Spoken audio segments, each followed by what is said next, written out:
I still remember that night as if it was just yesterday. I had only been a nurse for a few months when I was assigned to work the night shift at the old Kingsley Asylum. The building was ancient, dark, and unsettling, and it had a reputation for being one of the creepiest places in the state. It was one of those places that everyone avoided unless they absolutely had to be there. But of course, I had no choice. I needed the job, and I didn't think much of the ghost stories and rumors. I was young and determined to make it through without being spooked. It was a cold, damp evening when I walked through the tall, rusted gates of Kingsley Asylum for the first time. The large, looming structure stood there, hidden in the shadows of the forest that surrounded it. The building was enormous, with its dark brick walls and narrow, eerie windows. I could barely see inside, but I knew enough to understand the patients housed here were often the most troubled souls, the ones with the deepest scars, mental and physical.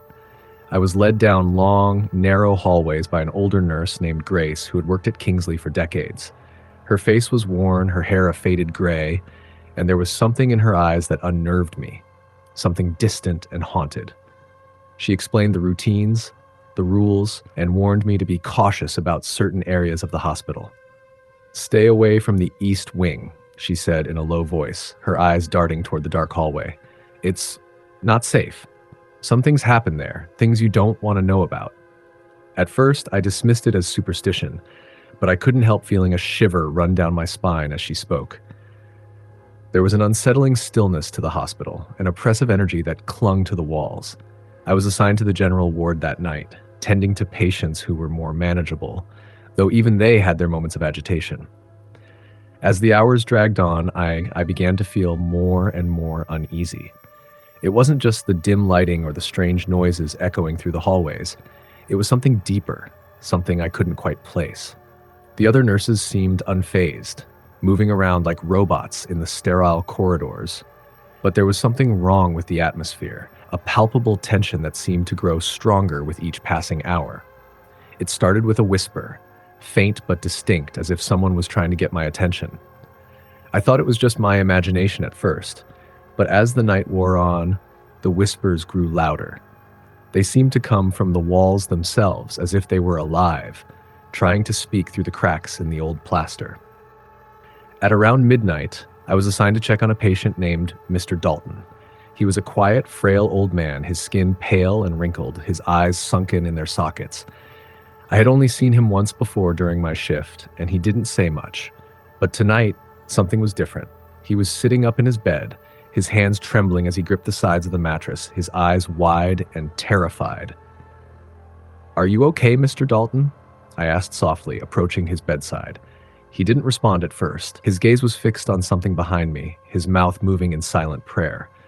When I turned to see what he was looking at, there was nothing there, just the dark shadows of the room. I turned back to him, and he gasped. "Do you hear them?" he asked, his voice a low, trembling whisper. "They're coming for me. They want me to go with them. They're in the walls." My heart skipped a beat. I had heard the whispers too, but I didn't dare admit it. I didn't know what was going on, but I could feel the hairs on the back of my neck standing up. I checked Mr. Dalton's vitals, trying to ignore the sense of dread that was creeping into my bones. He wouldn't stop muttering about the voices, about the shadows that moved along the walls, reaching out to him. I tried to calm him, but there was something in his eyes that told me he wasn't imagining things. I excused myself quickly, promising to return shortly.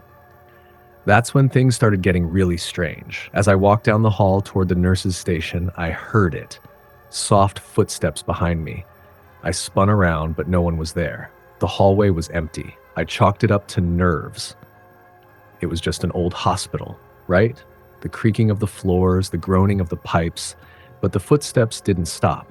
They followed me all the way to the station, always just behind me. Never loud enough to make me feel like I was being watched, but close enough to make my skin crawl. The night seemed to stretch on forever, and with every passing hour, the hospital felt more and more like a place out of time, as if it existed in a world between the living and the dead. The whispers grew louder, now accompanied by soft, scraping sounds coming from the walls, like nails dragging against the old wood. There were times when I could hear someone breathing right behind me, but when I turned, there was no one there. Around 2 a.m., I was asked to assist with a patient who had become violently agitated. His name was Edward, and he had been one of the more difficult cases in the ward. He had a history of violent outbursts and was often restrained for his own safety. As I entered his room, I immediately felt the temperature drop. It was as if the room had suddenly been plunged into an unnatural chill. Edward was sitting up in bed, staring at the corner of the room with wide, horrified eyes. "They're here," he muttered, his voice low and trembling. "I can hear them. They want me to go with them." I stepped closer, trying to speak to him calmly, but as I did, I heard something. A faint tapping from behind me. At first, I thought it was just the pipes again, but then the tapping turned into something else, something deliberate. It sounded like someone was scratching at the door. I turned around to see nothing, but the feeling of being watched grew stronger. Edward's breathing became more rapid, and he began to thrash around in his bed. His eyes were filled with terror, his body racked with convulsions. I tried to restrain him, but before I could get a hold of him, his eyes locked onto something behind me. His mouth opened in a silent scream, and then everything went silent. The room felt heavy, suffocating. I turned to see what had caused Edward's reaction, and that's when I saw it. A shadow moving across the wall. It was tall, humanoid, but it seemed to distort, bending unnaturally, stretching and shrinking as it slithered toward me. My heart raced and I froze in place, my mind screaming at me to move, but my body refused to obey. Suddenly, the door to the room slammed shut, and I was plunged into darkness. The temperature dropped even further, my breath visible in the air. I could feel something standing just behind me, its presence suffocating. I knew, deep down, that whatever was in that room was not human. It was something far older, far darker. I don't know how long I stood there, paralyzed with fear, but eventually the lights flickered back on and I was able to break free from the trance. The shadow was gone, but the room felt wrong, like it had been touched by something beyond this world. Edward was silent now, his body limp, his eyes closed. He looked peaceful, almost as if he had passed away in his sleep. But I knew better. I had seen the terror in his eyes, the way he had screamed at nothing. Something had taken him, something had come for him, and now I was next. I left that room in a daze, my hands trembling as I tried to continue with my duties. But the rest of the night was a blur, each passing minute feeling like an eternity. When the shift finally ended, I could barely hold it together. I was shaking, my mind racing with the images of what I had seen, the shadow, the whispers, the coldness that seemed to seep into my bones. I never returned to Kingsley Asylum after that night. I quit the job the very next morning and never spoke of what happened to anyone. But I can't escape the memories. They haunt me still, and sometimes when I close my eyes, I hear the whispers again. They're still in the walls, calling my name, telling me that one day they'll come for me, just like they came for Edward, and just like they came for all the others. Next story. I didn't believe in ghosts. Never had. Sure, I had heard the stories, the ones about haunted houses and creepy old mansions, but I was a practical person, a scientist by profession, and I believed in things I could measure, quantify, and understand. But all of that changed during my time at Eastwood Mental Health Facility. I was a psychiatrist, new to the field, but already filled with idealism. I wanted to help people, to change lives, to make a difference. Eastwood, an old institution on the edge of town, had a terrible reputation, shrouded in secrecy and rumors. It had been operating for nearly a century, and its history was filled with accounts of mistreatment, unexplained deaths, and whispers of dark experiments conducted behind closed doors.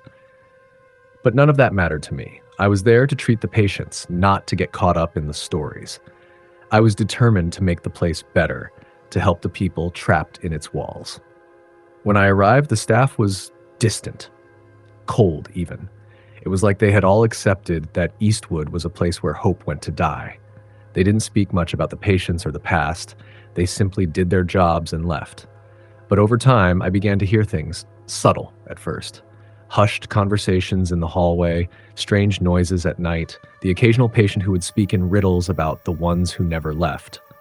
I chalked it all up to the isolation and stress. But deep down, I felt a creeping unease. There was something in the air at Eastwood, something heavy that clung to the walls like mildew. One particular patient I worked with caught my attention.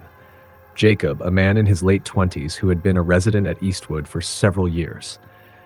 Jacob had a history of violent outbursts, often triggered by episodes of what he described as vivid hallucinations. He would see things, figures lurking in the corners of his room, shadows that moved on their own. But Jacob was different from the others. He wasn't just mentally ill, there was something about him that felt otherworldly. When I first met him, he was calm, sitting in his room, staring out the window. His hair was wild, his face gaunt from years of institutional life, but his eyes, they were intense. There was a fire in them, as if he knew something I didn't. I introduced myself, but he didn't respond at first. Instead, he looked at me with a strange sort of curiosity, like he was seeing right through me. "You're not real," he finally said, his voice soft but firm. I wasn't sure what he meant, so I played along. "What do you mean, Jacob?" "You're a part of it," he whispered, his eyes never leaving mine. "You'll see in time. They're waiting for you. They're always waiting." I hadn't worked with patients like Jacob before. Usually, I could rely on medication, therapy, and structure to manage behavior. But with him, it felt like trying to grab smoke with my bare hands. Over the next few weeks, I tried everything. Medications, therapy sessions, even group activities, but nothing seemed to make a difference. Jacob would have occasional outbursts, screaming at the shadows, pleading with the invisible figures that only he could see. And every night, without fail, he would scream for hours in his room, begging for someone to help him. But no one ever came. It wasn't long before I started seeing things too. At first, it was nothing major, a fleeting figure in the corner of my eye, a shadow that moved when I wasn't looking. But then, during a late-night shift, I saw something I couldn't explain. I was sitting at my desk in the doctor's office, going over patient files, when I felt it. A presence, something cold and oppressive. I turned around and for a split second, I saw a figure standing in the doorway of my office. It was tall, dressed in an old-fashioned suit, but its face was a blur, like it was made of smoke. I blinked and it was gone. Shaken, I stood up and checked the hallway. Nothing. No one. "Get a grip," I muttered to myself. "You're just tired. It's stress. That's all." But the feeling didn't go away. Over the next few days, I found myself growing more and more uncomfortable in the building. The walls seemed to close in on me, and there was a constant, low hum in the background that I couldn't identify. I started hearing voices late at night, quiet whispers that seemed to come from nowhere. At first, I thought I was imagining it, but when I asked the other staff, they all gave me the same cold response. "It happens to everyone," they said. "You get used to it." I didn't get used to it. I tried to keep my focus on my patients, but the sense of dread kept growing, gnawing at the edges of my mind. And then there were the dreams. Every night, I would fall asleep only to find myself walking down the long hallways of Eastwood in complete darkness. The air was thick with dust, and I could hear distant voices calling my name.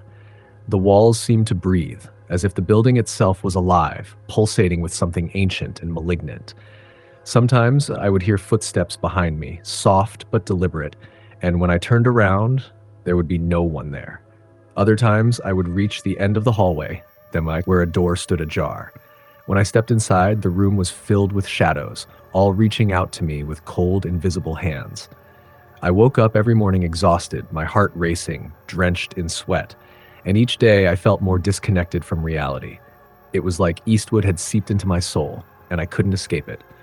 It all came to a head one night when Jacob had another episode. This time, it was worse. Much worse. He was pacing in his room, muttering to himself, his face twisted in terror. "They're here," he kept repeating. "They're in the walls. They're coming for you." I rushed to his room, hoping I could calm him down, but when I opened the door, I froze. The air in the room was frigid, and Jacob was no longer pacing. He was standing still in the center of the room, his eyes wide and unblinking, staring at something in the corner. I followed his gaze. In the corner of the room, a shadow was moving. It wasn't just a trick of the light. This shadow was solid, swirling and shifting like it was alive. I felt my blood run cold as I watched it grow larger, extending toward me, its edges dark and jagged, like a gaping maw. Jacob let out a scream, and the shadow lunged.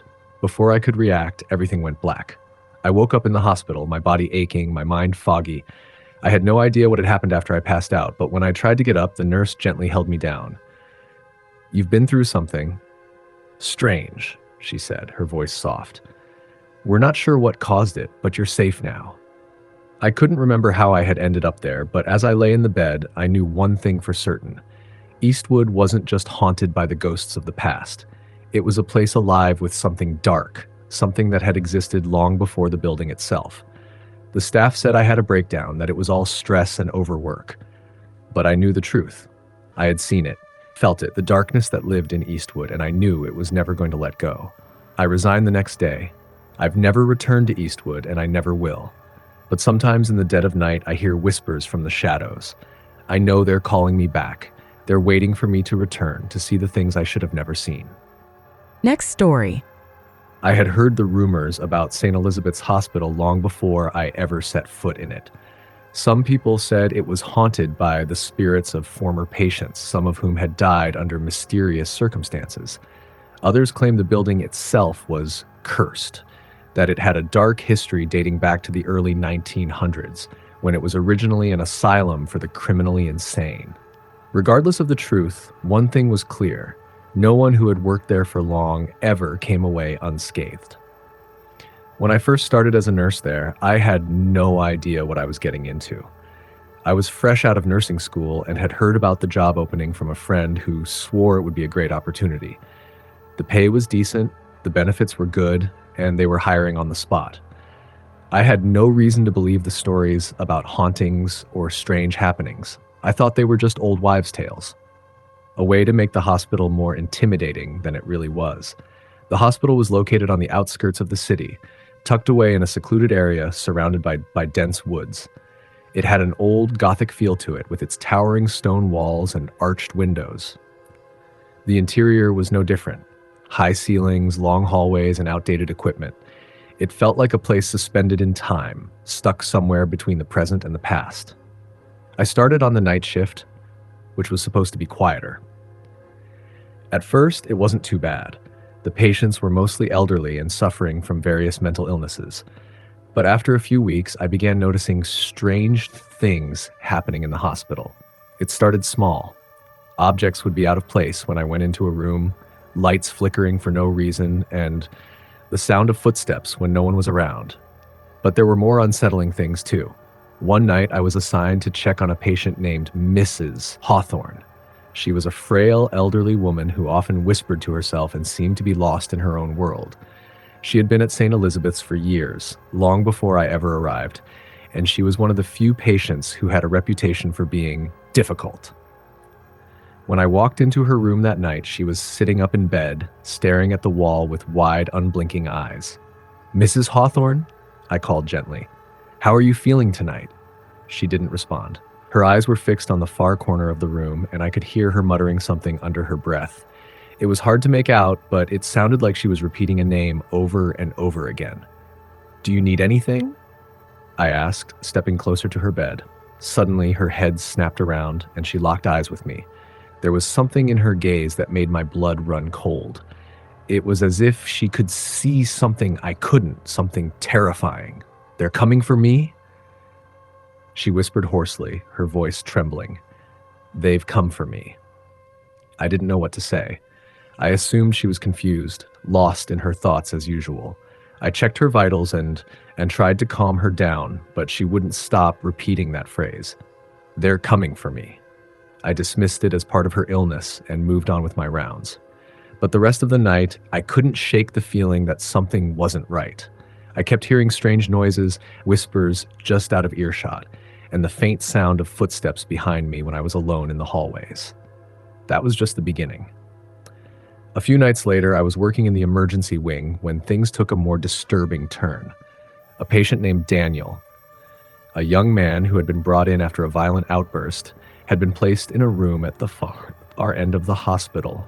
I'd heard stories about him and how he had been a patient at St. Elizabeth's for years and had a history of violent episodes, most of them triggered by what he described as visions. He would see things that weren't there, people who weren't real. I'd never seen him before, but when I was called to his room, I wasn't prepared for what I was about to experience. As soon as I walked in, the temperature in the room dropped. I could see my breath fog in the air, despite it being a warm summer night. Daniel was sitting on his bed, rocking back and forth, his hands pressed tightly against his ears as if trying to block out something. "They're talking to me," he said in a low, frantic voice. "I can hear them. I hear them in the walls." I tried to calm him, but his eyes were wild and his breathing was shallow. "Who's talking to you, Daniel?" I asked. "The ones who never left," he whispered. "They're in the walls. They want me to join them." His words chilled me to the bone. I had heard about patients who had been driven to madness by the isolation of the hospital, but this was something different. I could feel it in the air, a heavy, oppressive presence that seemed to hang around us, pressing in from all sides. As I moved closer to try and help him, something strange happened. The lights flickered, and for a moment, the room seemed to warp, as if the walls were closing in around us. I could hear scratching sounds coming from the walls, and the temperature dropped even further. And then, in the corner of the room, I saw something. A shadow moving slowly, creeping along the floor. It was as if it was watching us, waiting. I froze in place, unable to look away. It was only for a second, but it felt like an eternity. The shadow seemed to fade into the wall, disappearing without a trace. Daniel, however, had noticed it too. His face was contorted with terror. "They're here," he hissed. "They're coming for us." I stepped back, unsure of what I was seeing or feeling. I didn't know what to do, and the fear was suffocating. The whispers in the walls grew louder, almost deafening. I ran out of the room as fast as I could, but I could still hear the scratching, the whispers, following me down the hallway. The days that followed were even worse. I couldn't sleep, couldn't shake the feeling that something was following me. The hospital felt alive, like it was watching me, like the walls were breathing with a life of their own. I started hearing more and more patients speaking about the same thing: whispers, shadows, things watching them. One night, I found myself in the hospital's basement, having been sent to retrieve some supplies. The basement was dimly lit, and the air was thick with the smell of mildew. I was hurrying to get out of there when I heard it, a faint tapping sound like someone was knocking on a door. But the basement was empty. I couldn't find the source. As I turned to leave, I caught a glimpse of something out of the corner of my eye. A figure standing at the end of the hallway. It was tall, impossibly tall, and its face was covered in shadows. I froze, my heart hammering in my chest. The figure stepped forward, and that's when I saw it.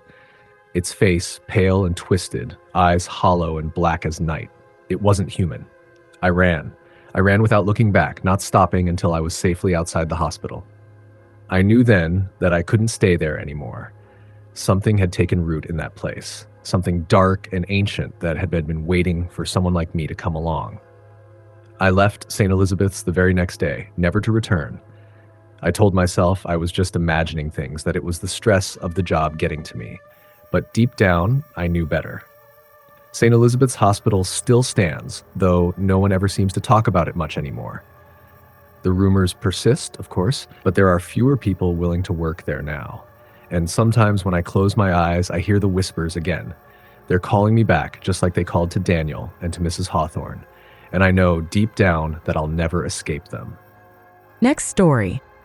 I can still hear it, those screams.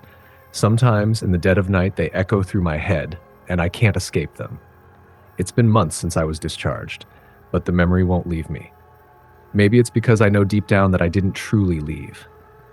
A part of me is still there, stuck in the dark halls of that cursed place. I was just another case, a number, a patient in the psychiatric ward of St. Elizabeth's Hospital. I had my demons, yes, but nothing could have prepared me for the horrors that waited inside. I had been struggling with depression, anxiety, common stuff, really. But my family thought it was getting worse, so they admitted me for observation. What they didn't know was that St. Elizabeth's was far from an ordinary hospital. It was one of those places where the ghosts of the past still walked the halls. The building had a dark history, but nobody talks about that. My room was on the second floor. The ward was old, the walls stained with age, the lights flickering on and off in an unsettling way. There were these narrow hallways, twisted and winding, like a maze that never seemed to end. I could never quite get my bearings, no matter how long I stayed. It started the second night I was there. I woke up to the sound of whispers. At first, I thought it was just the wind or my mind playing tricks on me, but the voices didn't stop. They grew louder, clearer, until I could hear individual words, screams, sobs, and low guttural chants.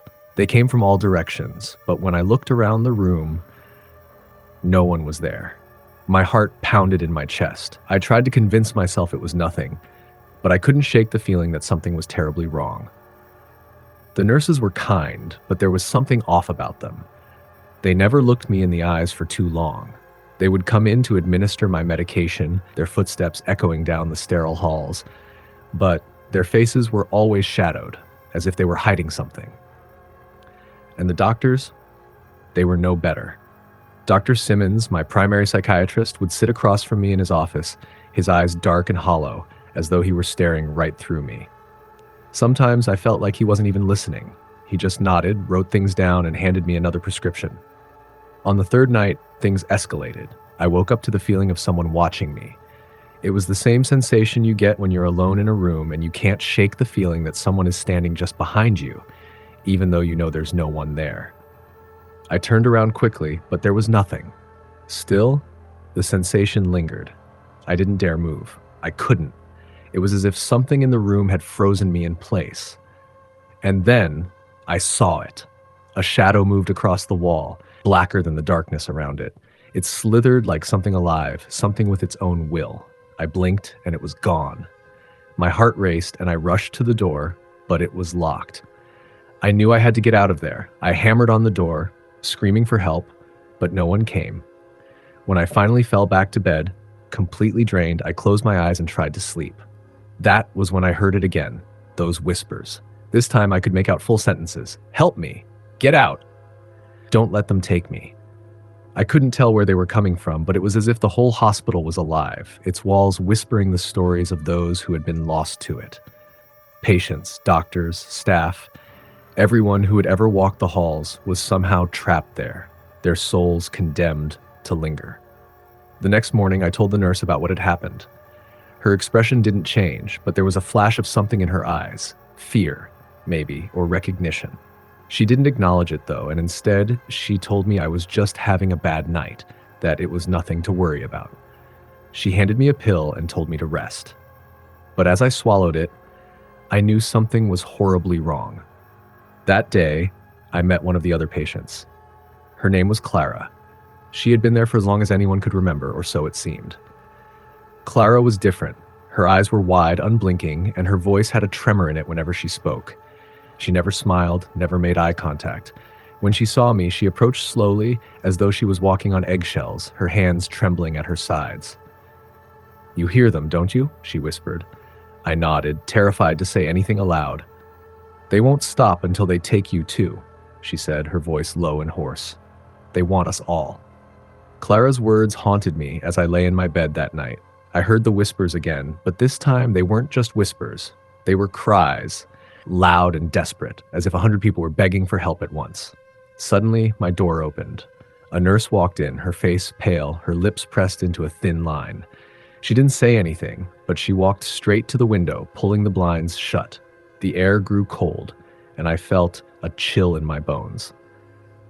"I know what you're hearing," the nurse finally said, her voice barely above a whisper. "But you're not supposed to. They're not supposed to speak to you." I didn't understand. What was she talking about? "Don't listen," she continued. "They're trying to pull you in, to make you one of them. They do it to everyone." Before I could respond, she was gone, leaving the room colder than it had been before. That night, the whispers grew louder and the cries became screams. I couldn't take it anymore. I needed to leave. I had to get out of that place. But when I tried to open the door, it wouldn't budge. I pulled and yanked at the handle, but it was as if the door was sealed shut, as if the building itself was keeping me trapped inside. Then, just when I thought I would lose my mind, I heard Clara's voice. "You can't leave. Not yet." I turned, and there she was, standing in the doorway.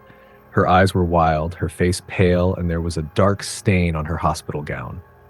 "They're all around us," Clara whispered, stepping into the room. "They won't let us go." I backed away, shaking my head, but I couldn't escape. The whispers had turned into a roar, and I could feel something cold brush against my skin, something that wasn't human. The walls seemed to close in, the ceiling pressing down on me, suffocating me. Clara reached out for me, her hands icy and cold. But before she could touch me, the door to my room finally burst open. Two nurses rushed in, pulling Clara away from me and forcing her out of the room. They didn't speak, didn't look at me. They just dragged her away, her cries echoing in the hallway. The next morning, Clara was gone. No one spoke of her, and when I asked, they just told me she had been transferred to another facility. But I knew the truth. Clara had never left. She had become one of them, another soul trapped within the hospital's walls. As for me, I was eventually discharged, though not without a prescription for more pills. They told me I was better, that I had made progress, but I knew better. St. Elizabeth's had taken something from me, something I couldn't explain. And every night, when the lights go out and the darkness closes in, I hear the whispers, I hear the cries of those who are still there, still trapped, still waiting. I know I'll never be free. The hospital never really lets go. It's in the walls, the floors, the air. And one day, when they come for me, I'll be just another patient lost to its dark, twisted past. Next story. It was a hot summer afternoon when I found myself sitting in the waiting room of St. Gregory's Psychiatric Hospital. I had no business being there. I wasn't a patient, nor was I visiting anyone. I was simply there to meet with a former colleague, Dr. Olivia Turner. She had worked with me as an intern years ago, and we had kept in touch ever since. But this time, our meeting wasn't casual. She had insisted I come, claiming there was something important she needed to show me. The hospital itself was a decaying relic from an era long gone. The walls, once white and pristine, were now yellowed with age and neglect. The floors creaked beneath my feet as I walked toward the front desk. The receptionist, a middle-aged woman with thick glasses, greeted me with a tired smile and handed me a visitor's badge. "Dr. Turner is expecting you. She'll be with you shortly," she said, her voice low and unhurried. I nodded, but something about her tone made me uneasy. She seemed disconnected, almost numb. I sat down, glancing around at the other people in the room. It was almost empty, save for a few patients who sat in silence, their eyes vacant and distant. One man, hunched over in a wheelchair, stared at the wall, muttering to himself in a language I didn't recognize. A woman in the corner clutched her knees to her chest, rocking back and forth slowly as though she were trying to soothe herself. The air was thick and heavy, like it had been trapped in the room for far too long. The fluorescent lights above flickered intermittently, casting strange shadows on the walls. I could feel the weight of the place pressing in on me. It wasn't just old, it felt alive, suffocating. After what felt like an eternity, Dr. Turner finally appeared. She was a tall woman with dark, curly hair and sharp features. She had always been one to speak her mind, and as I looked at her now, I saw a weariness in her eyes that I hadn't noticed before. "Thank you for coming," she said, her voice strained. "I'm sorry about the wait. Let's get going." We walked down the hallway together, the air growing colder with every step. The hospital had an unsettling quietness about it, one that made my skin crawl. It was as if the building itself was holding its breath, waiting for something. "So, what's going on, Olivia?" I asked, trying to break the silence. "You said this was important. What's happening here?" She didn't respond immediately, but her eyes flickered nervously to the left, toward a row of closed doors. The silence stretched between us, and I couldn't shake the feeling that we weren't alone. I don't know how to explain it," she said, finally speaking again. "There's something happening here, something we can't explain, and I need your help." We reached a door at the end of the hallway. It was marked "Authorized Personnel Only," and I couldn't help but feel a sense of dread settle over me as she unlocked it with a key. The room beyond was dark, the only light coming from a single, dim lamp on the far side of the room. There was a low hum, like machinery working in the background. As we stepped inside, I saw what she wanted to show me. It was a bed, or what remained of one. Straps had been tied around the bedposts, but they had been torn apart, as though someone had struggled against them. A thin layer of dust covered the floor, but there were fresh footprints leading to the bed. The walls around the bed were scratched, gouged, as if something had tried to escape from the room. But what really caught my attention was the figure lying in the bed. A woman, or at least I thought it was a woman, was lying there, her face hidden by a tangled mass of dark hair. Her body was contorted unnaturally, twisted at odd angles. Her skin was pale, almost translucent, and there was a faint blue tint to her lips. Who is she? I asked, my voice barely above a whisper. Her name is Clara, Dr. Turner replied, her voice tight. She was one of the patients here, but that's not the strange part. I stepped closer to the bed, my eyes locked on the woman's form. The longer I stared, the more I felt something unsettling. There was a strange stillness in the air, as if time had stopped altogether. Clara was brought in 6 months ago, Dr. Turner continued. She was severely disturbed, delusional, violent. But after a while, she became something else. She stopped talking, stopped moving, stopped eating. For the past 3 months, she hasn't moved an inch. But there's more to it than that. I turned to Dr. Turner, my curiosity piqued despite the fear that was creeping up my spine. What do you mean, more to it? Dr. Turner's expression darkened. Every night she screams, but no one hears it. The walls are thick, the windows are sealed tight. The staff insists she's unconscious, but I've seen it. Her eyes move when we're not looking. She's awake, but she's not herself. There's something inside her, something that doesn't belong. I felt a chill run down my spine, my mind racing. What are you saying? That she's possessed? Dr. Turner shook her head. I don't know, but the doctors have been performing experiments on her. Tests that I don't agree with. I think they're trying to understand what's happening, but they're not seeing the bigger picture. And I'm afraid that whatever is inside her, it's spreading. I took a step back, my heart pounding. Spreading? Yes, Dr. Turner said, her voice barely above a whisper. I think it's affecting other patients. It's like a contagion.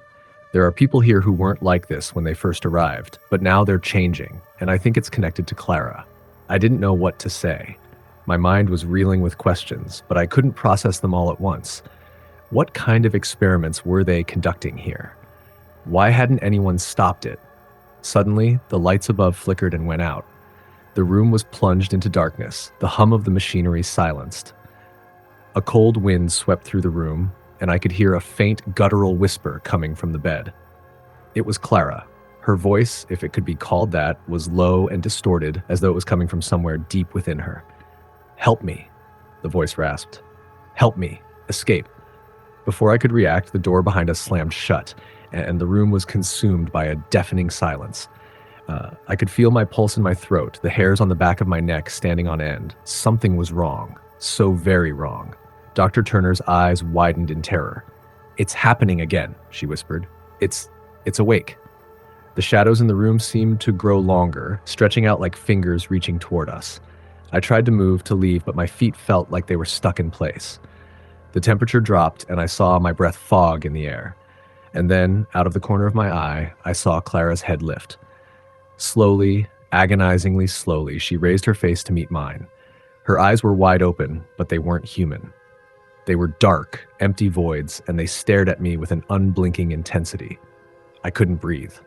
I couldn't move. All I could do was watch as she smiled, the corners of her mouth stretching into a grin that wasn't hers. You're too late, the voice rasped, now coming from all directions surrounding me. The room spun, the walls seemed to close in, and then darkness. Next story.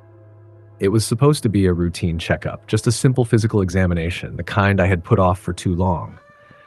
But I didn't expect it to lead me into the darkest experience of my life.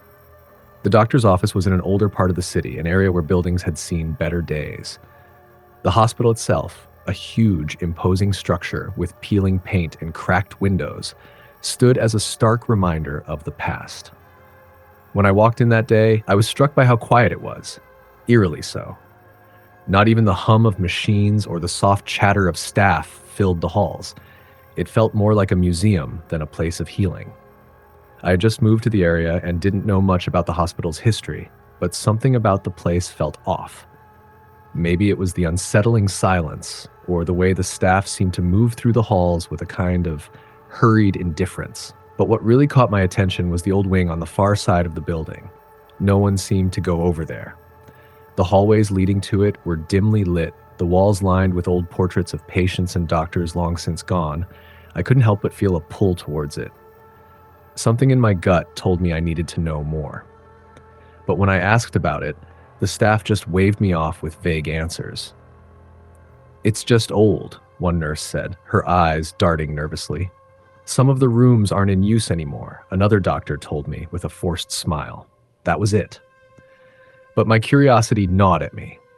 That day, I had an appointment with Dr. Phillips, a seasoned physician who had been working at the hospital for decades.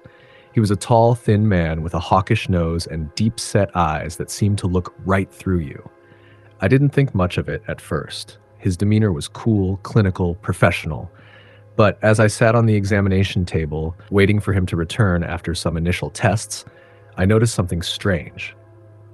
The walls of the room were lined with pictures, mostly of patients, old photos that appeared to be from the early 20th century. There were faded images of people, many of them with solemn expressions. But one photo caught my attention. It was of a group of doctors standing outside the very hospital where I was sitting. But they were not smiling. They looked almost disturbed. I was about to ask Dr. Phillips about the photos when he entered, his expression unreadable. "Everything looks fine," he said with a glance at my chart, "but we'd like to do some more tests just to be thorough. We're a little concerned about your heart." I frowned, not understanding. "Heart? But I feel fine." He didn't respond. He simply nodded, his face grim, and turned to leave. But before he could exit the room, I couldn't help but ask, "Why the old wing? What's over there?" For the first time, his expression faltered. He froze for a moment, then glanced back at me with something that almost looked like fear in his eyes. "It's just a storage area," he said quickly. "We don't use it much anymore." His response seemed too rehearsed. I knew there was more, but I couldn't figure out what it was. As he left, I found myself staring at the photo of the doctors again. Something about their faces unsettled me, especially the one who stood at the front. His eyes seemed to burn with a kind of unholy knowledge. After my appointment, I decided to investigate the hospital further. The pull to explore the old wing grew stronger, and I couldn't ignore it. I wandered the halls, waiting for the right moment when no one was looking. Finally, when the evening shift came and the building grew quieter, I slipped past the staff and into the forgotten corridor. The air grew thick as I walked, and the temperature dropped noticeably. It felt as though the building itself was holding its breath. The hall seemed to stretch on forever, the walls closing in on me. The door to the old wing was at the end of the hallway, slightly ajar. I pushed it open, the rusty hinges creaking loudly in the silence. What I found on the other side wasn't a storage room. It was a morgue. But not any morgue I had ever seen. The walls were lined with drawers, old and rusted, each one containing the bodies of patients who had died at the hospital over the years. But there was something wrong with them. Their faces were contorted, twisted in expressions of terror, their bodies unnaturally stiff. The room was heavy with the scent of decay, but there was something else, something metallic in the air, like the faintest trace of blood. The morgue was far colder than the rest of the building, and I could see my breath fogging in front of me. My heart began to race. I should have turned back. I should have run. But the strange compulsion to continue forward kept me moving. As I ventured deeper into the room, my foot brushed against something soft. I looked down and saw a notebook on the ground, its pages yellowed with age. It looked like it had been dropped carelessly. I picked it up, feeling a chill run through my spine as I flipped through it. It was filled with handwritten notes, some of them written in barely legible handwriting, others typed in neat columns. But the dates on the entries spanned decades. The most recent one was from just a few months ago. The entries described procedures, tests, and experiments conducted on the patients, but they also detailed strange occurrences, patients who had woken up after being declared dead, nurses who had heard voices when no one else was around, and strange lights flickering in the morgue at night. One entry stood out in particular. Patient 3472, M. Stevens, showed no signs of life for several hours. However, when his body was moved to the morgue, the temperature in the room dropped significantly. He was later found standing in the hallway, eyes wide open but completely unresponsive. My stomach turned. This was no ordinary hospital. It was a place where something had gone terribly wrong, where the line between life and death had been blurred in ways I couldn't understand. Suddenly, I heard footsteps behind me. I spun around, but no one was there. The door to the morgue slammed shut on its own, locking me inside. Panic surged through me. I pounded on the door, shouting for help, but no one came. The lights above flickered, casting long, eerie shadows across the room. The whispers began again, low and muffled at first, but then they grew louder. The voices were coming from the walls, from the drawers, from the very air itself. I turned to leave, but I was paralyzed. A figure stood in the doorway now, tall and thin, wearing an old doctor's coat. It was the man from the photograph, the one whose eyes had burned with knowledge. "Did you think you could escape?" he whispered, his voice like gravel. "None of us can escape this place. We're all trapped here." And with that, the figure vanished, leaving only the sound of my frantic breathing and the growing chorus of whispers in the darkness. I don't know how I managed to escape the morgue that night, but I did. The door opened, and the hallway was quiet again. The staff was oblivious when I stumbled out, disoriented and terrified, but I could hear the whispers still, following me through the hospital as I left. I never went back. But the images of those twisted faces and the man from the photograph haunt me still. The hospital may be gone now, but whatever dark force lingered there, it wasn't human, and it never will be. Next story. I can still see her face, even though it's been years. The pale, gaunt woman with hollow eyes who stood at the end of my hospital bed, watching me in the silence of the night.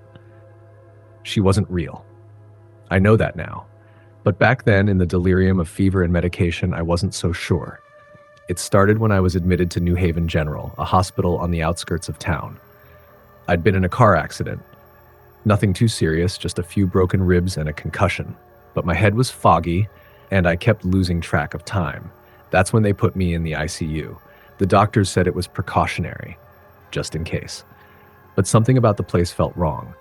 New Haven General was old. Built in the 1950s, it had that air of a place that had seen too many years, too many sick people, too many lost lives. The walls were stained yellow, and the floors creaked with every step. The lights above flickered constantly, casting eerie shadows that never seemed to disappear, no matter how many times they replaced the bulbs. The first night I stayed there, I remember waking up in the middle of the night. My head was pounding, my body aching, and I was thirsty. I reached for the water beside my bed, but my hand brushed against something cold and smooth, a hand. I jerked back, gasping, my heart hammering in my chest. But when I turned around, there was nothing. I was alone. At least, that's what I thought.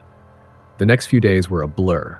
The painkillers made me groggy, and the nurses seemed distant, almost robotic. They came in at regular intervals, checked my vitals, adjusted my medication, but there was no warmth, no friendliness in their eyes. They acted like they didn't even see me sometimes, walking past without a word. But it wasn't just the staff that unsettled me. It was the patients. There was one woman, for example, down the hall. I think her name was Doris. She was always in her room, staring out the window, rocking back and forth, muttering to herself. The thing was, every time I tried to talk to her, she would just stop, stare at me for a long moment, and then ask, "Do you hear them?"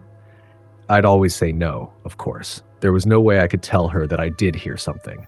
Low, muttering voices that drifted through the halls when no one was around.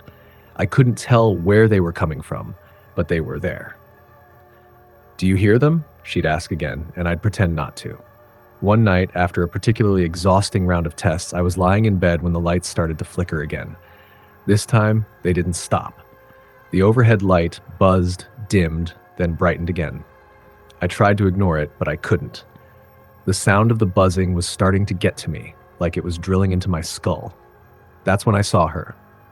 She was standing at the end of my bed, just like I remembered.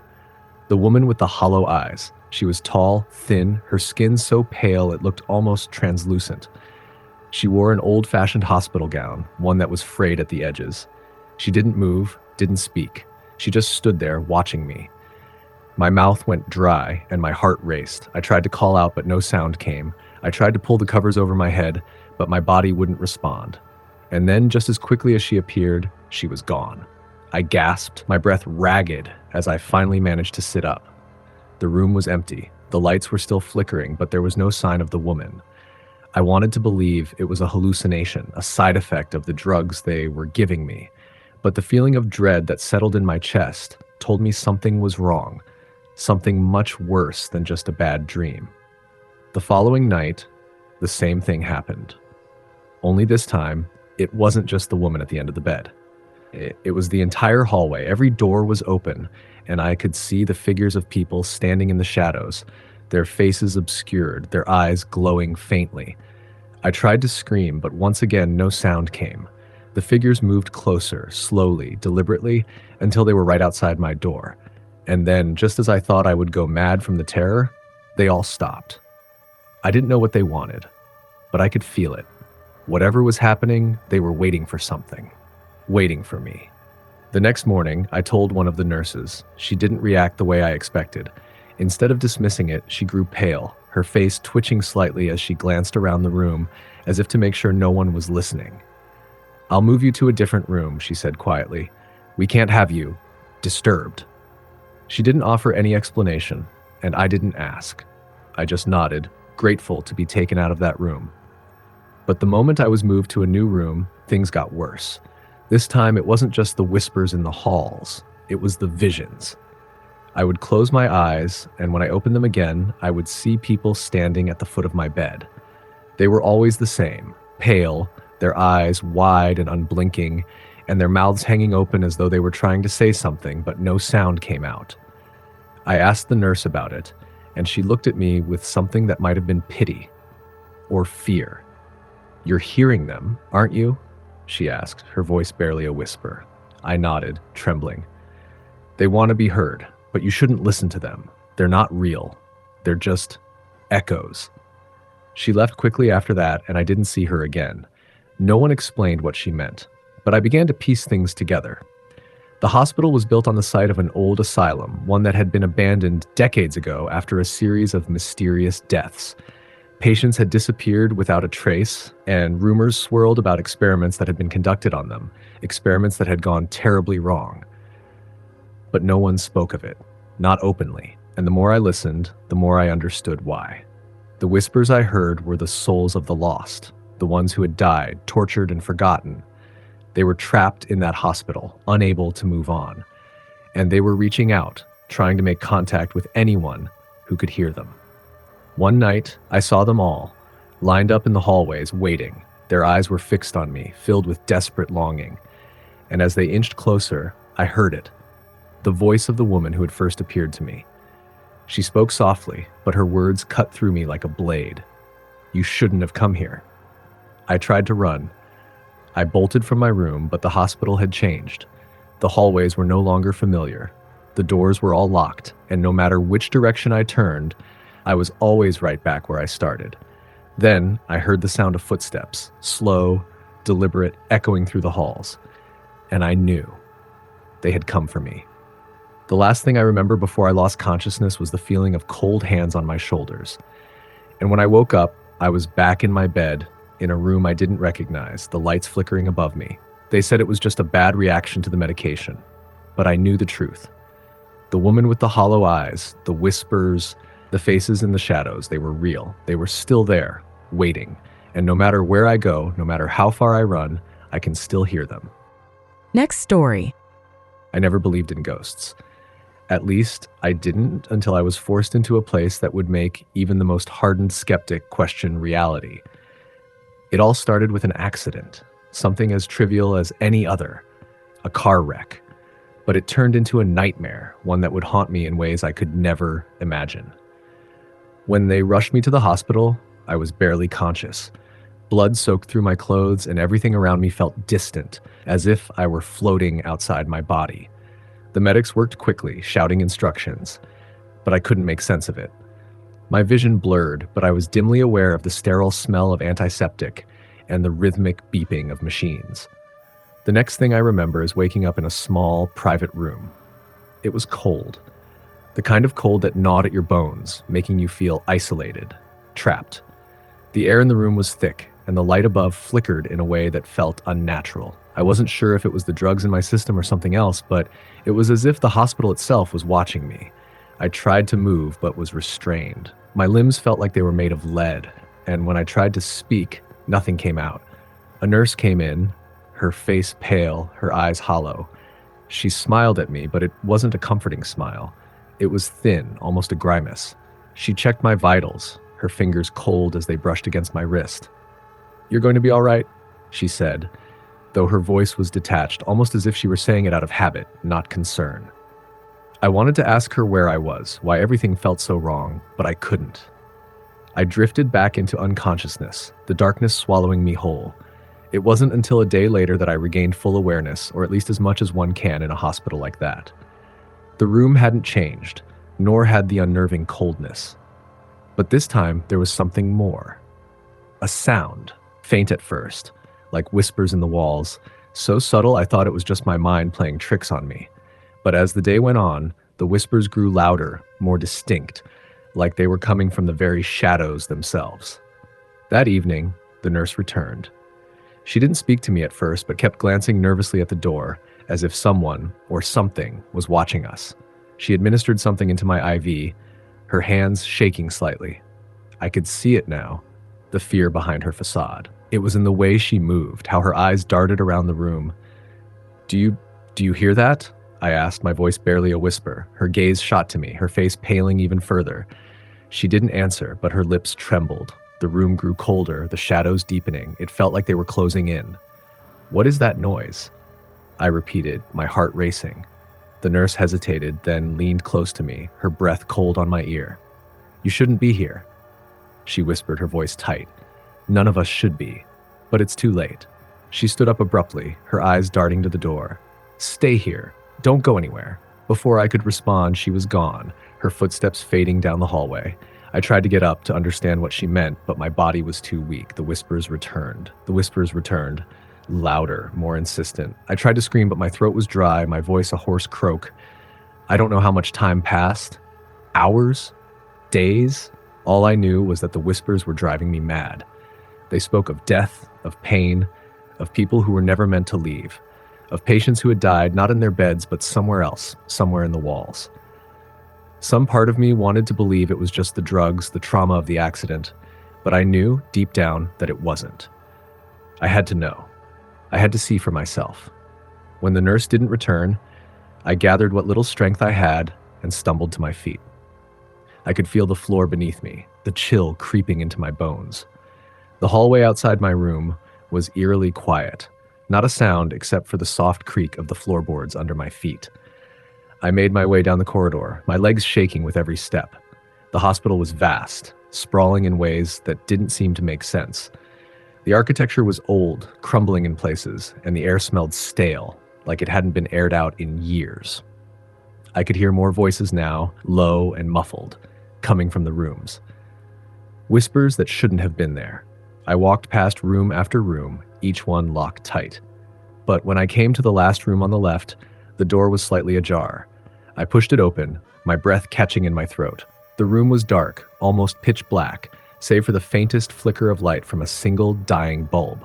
The walls were covered in scratches, long, deep gouges as if something or someone had been trying to escape. And then I saw it.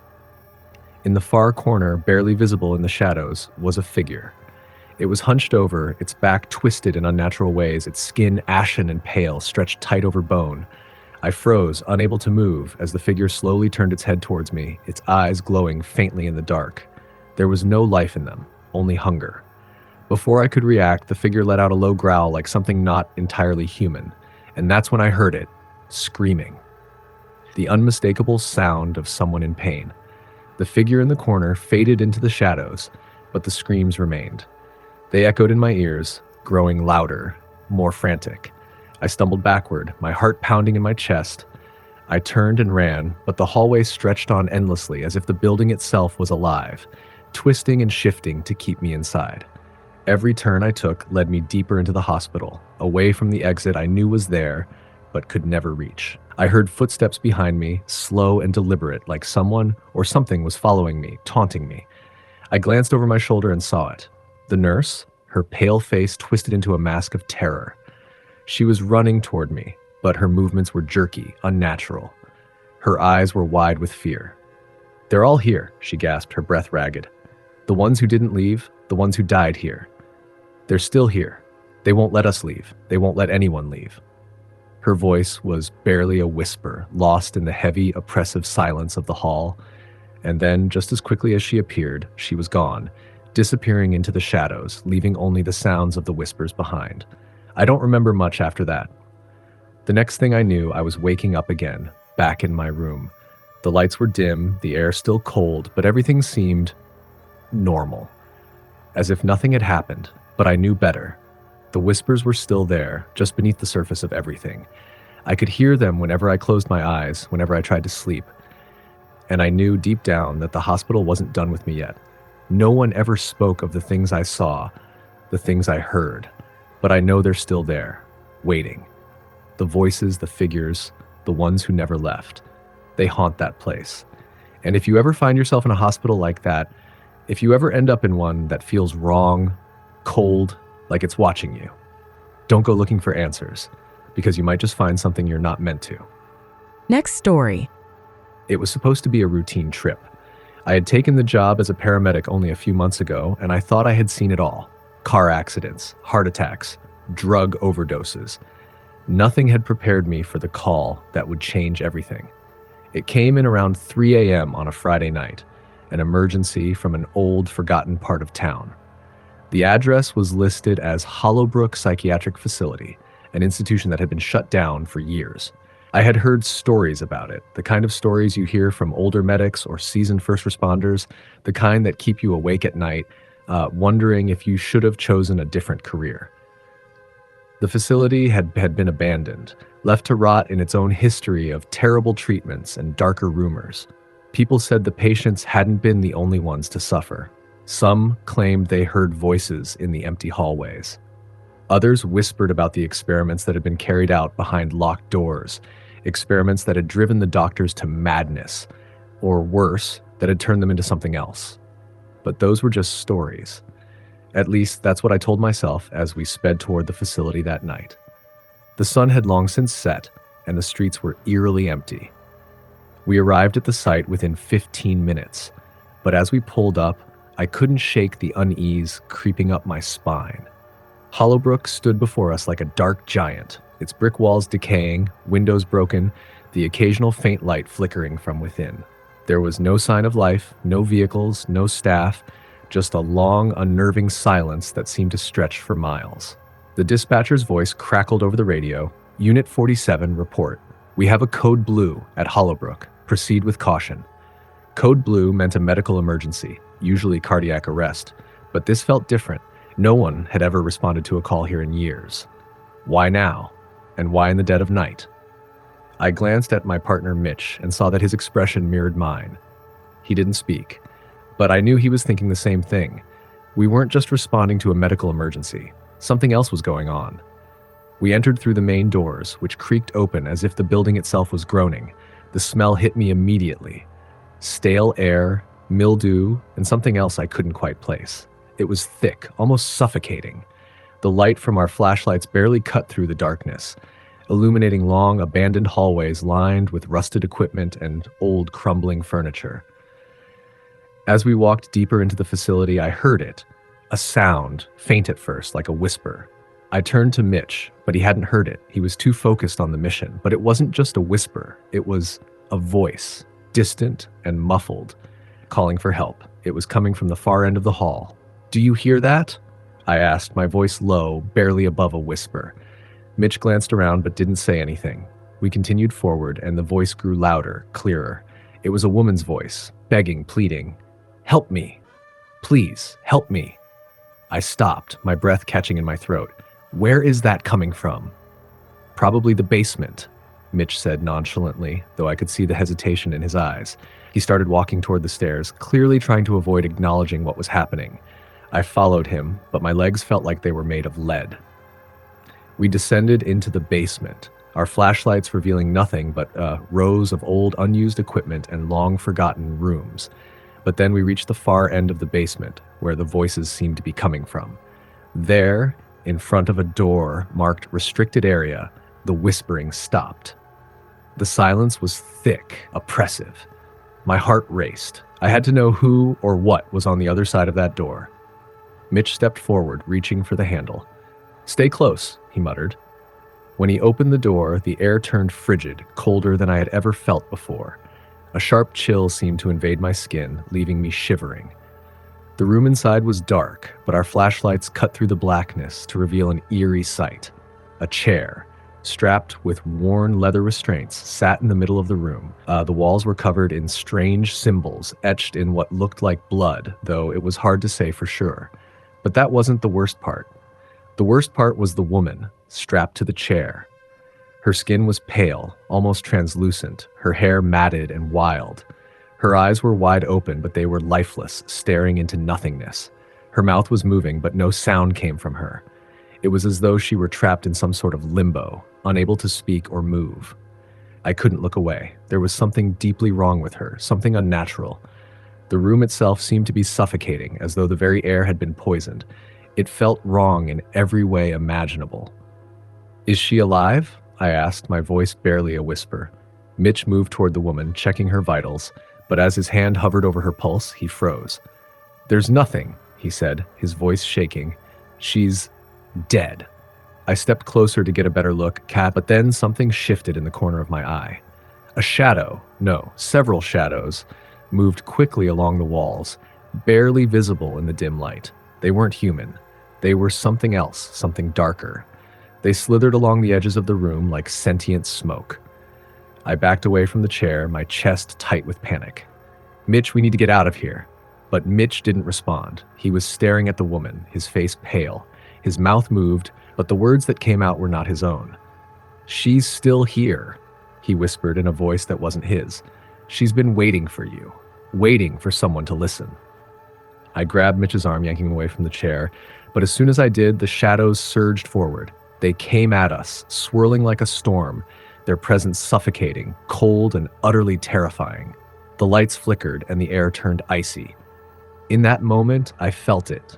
The presence of something ancient, something evil that had been waiting here, in this forsaken place. It was not just a building, not just a hospital. It was a tomb, a trap, a vessel for something that should never have been unleashed. We ran. We didn't look back. The shadows were all around us, clawing at our heels as we sprinted toward the exit. But the building seemed to shift, as though it were actively trying to keep us trapped inside. We barely made it out. As the doors slammed behind us, I looked back at the facility. It was silent once again, dark and empty, as if nothing had happened. But I knew the truth. Hollowbrook wasn't just a place for the sick. It was a place for the damned. We never spoke about that night again. Mitch transferred to another station, and I left the paramedic service altogether. But sometimes, when I close my eyes, I still hear the whisper of that woman's voice. And I know that whatever happened in that place, whatever it was that waited in the shadows, is still there waiting for someone else. Next story. I don't remember how it started. Maybe it was the smell. You know the one. Musty, old, like the remnants of something long dead. It didn't hit me right away, but looking back, it's like that's where everything began. The smell, the coldness, the way the hospital seemed to sigh with each passing moment, as though it were alive, waiting for something or someone. I was a new hire at Lancaster Psychiatric Hospital, just out of nursing school, desperate to start my career. The place was old, built in the early 1900s, and it had that air about it, the kind of place that makes you shiver, even on warm days. The staff was strange. They didn't seem to talk much to each other, and if they did, it was always in hushed tones, like there was something unspeakable lingering in the air. I remember the first patient I had to tend to. Her name was Evelyn, a frail, elderly woman with graying hair and hollow eyes. She had been admitted years ago after a violent episode. She had attacked one of the nurses. From what I gathered, it wasn't the first time. "She's harmless," they told me. "Just keep an eye on her." Evelyn's room was on the far end of the hall, almost at the very end of the ward. It was the kind of room that gave you a sense of unease as you approached it, like you were walking into the mouth of something. The hallway lights flickered above me as I walked, casting long shadows on the walls. It didn't help that Evelyn never spoke. She just sat there staring at the floor as if she was waiting for something. I tried to make small talk, asking her how she was feeling, if she needed anything. She didn't respond. But the longer I stood there, the more I felt a cold presence in the room, as if someone or something was watching me from the corner of the room. I quickly excused myself, feeling the hairs on the back of my neck stand up. Later that night, after the night shift started, the strangest thing happened. The entire ward seemed to change. It was as though the walls themselves had taken on a life of their own. There was a low hum, almost imperceptible at first, but it grew louder like the building was breathing, exhaling in time with the lights flickering above. I was assigned to check on all the patients again. As I passed by Evelyn's room, I saw her standing by the window. But she wasn't just standing, she was staring. Her eyes were wide open, staring out into the night like she was waiting for something. I stopped in my tracks. "Evelyn?" I called out softly, not wanting to startle her. She didn't respond. I approached cautiously, my heart pounding in my chest. I was about to tap her shoulder when I heard something that made my blood run cold. A whisper, just above a breath, coming from behind me. "Get out!" I spun around, but the hallway was empty. Nothing but the faint flicker of the lights above. I turned back to Evelyn, and that's when I saw it. Her face was different. Her eyes, once hollow, now glowed with a strange, unnatural light. And for a brief moment, I swear I saw something dark moving behind her, just in the shadows. Something that didn't belong. I backed away slowly, but Evelyn's voice, low and raspy, echoed in my ears. "They're coming for you," she said. The air around me seemed to grow colder. I hurried down the hall, my pulse racing, unsure of what was real and what wasn't anymore. The rest of the night was a blur. I checked on the other patients, but there was a constant feeling of unease hanging over me. The whispers followed me, sometimes loud, sometimes so soft I could barely hear them. They were everywhere, coming from nowhere and everywhere at once. The next night, it happened again, but this time, there were others. The other patients, some of them, had begun to change. Their eyes would glaze over in a way that wasn't normal, like they were no longer there, their minds lost to whatever was taking over them. I remember the moment I realized something was horribly wrong. I was in the break room trying to steal a few minutes of peace when one of the older nurses, Janet, came in. Her face was pale, her hands shaking. "I need to talk to you," she whispered urgently. "Janet, what's going on?" I asked, feeling the knot in my stomach tighten. She glanced around nervously as though she was afraid someone might be listening. "You've seen it, haven't you?" she asked, her voice trembling. "Seen what?" "The darkness. The things in the walls." I stared at her, trying to process her words. "You don't know?" she continued, her eyes wide with fear. "It's been here for years. This place, this hospital, it's built on the grounds of an old asylum. They used to perform all kinds of horrific experiments on the patients. They tried to fix people's minds, but all they did was break them. And now those souls are still here, trapped. They can't leave, and they won't let us leave either." I felt a chill run down my spine. I wanted to laugh it off, but something in Janet's eyes told me that she wasn't joking. "They've been waiting for you," she said, her voice barely a whisper. "They know you're new. They'll come for you when you least expect it." I wanted to leave then, to walk out and never come back. But there was something pulling me back. I couldn't escape the feeling that something was lurking in the dark corners of the hospital, watching me, waiting. That night, the whispers grew louder, more urgent. I couldn't sleep. I wandered the halls, checking on patients, but when I passed by Evelyn's room again, I noticed something strange. The door was ajar. I stepped inside, my breath caught in my throat. Evelyn was gone. But that wasn't what terrified me. What terrified me was the shadow standing in the middle of the room. A tall, dark figure with long, thin limbs, its features obscured by a cloak of darkness. I tried to scream, but the air in the room thickened, choking me. I couldn't move, couldn't breathe.